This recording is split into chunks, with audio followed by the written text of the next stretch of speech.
Hi அஸ்ஸலாமு அலைக்கும். இன்றைக்கி கொஞ்சம் லேட்டாக எழுந்திரிச்சிட்டேன். அதனால் இன்றைக்கி டிஃபன் எதுவும் செய்யலை. சத்து மாவு இருந்துச்சு. சத்து மாவு கரைச்சி கொடுத்து மங்குஸ்தான் வச்சு காலையிலே சாப்பிடுன்னு சொல்லி கொடுத்தாச்சு. ஸ்நாக்ஸுக்கு வெள்ளரி பிஞ்சு வச்சு கொடுத்துட்டேன். தண்ணி பாட்டில் எல்லாமே ரெடியாக எடுத்து வச்சாச்சு.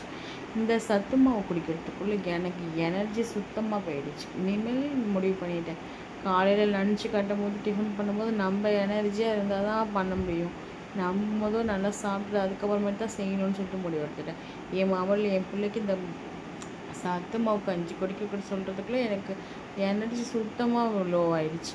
இந்த சத்து மாவு கஞ்சி பார்த்தா என் பிள்ளைக்கு என்னான்னு தான் இருக்க தெரியல. அப்புறம் தயிர் சாதம் மாம்பழம் வச்சு இறால் பொரிச்சு கொடுத்தாச்சு. அதுக்கப்புறம் வேனும் கீழே வந்துடுச்சு. பிஸ்மில்லான்னு சொல்லிட்டு கிளம்புங்கன்னு சொல்லிட்டு எல்லாமே எடுத்து கொடுத்துட்டு அனுப்பியாச்சு. உங்கள் வீட்டில் எல்லா பிள்ளைங்களும் கிளம்பிட்டாங்களான்னு சொல்லிட்டு கண்டிப்பாக கமெண்ட் பண்ணுங்கள். நம்ம சேனலை பிடிச்சிருந்துச்சுன்னா லைக் பண்ணிட்டு சப்ஸ்கிரைப் பண்ணிட்டு சப்போர்ட் பண்ணுங்கள்.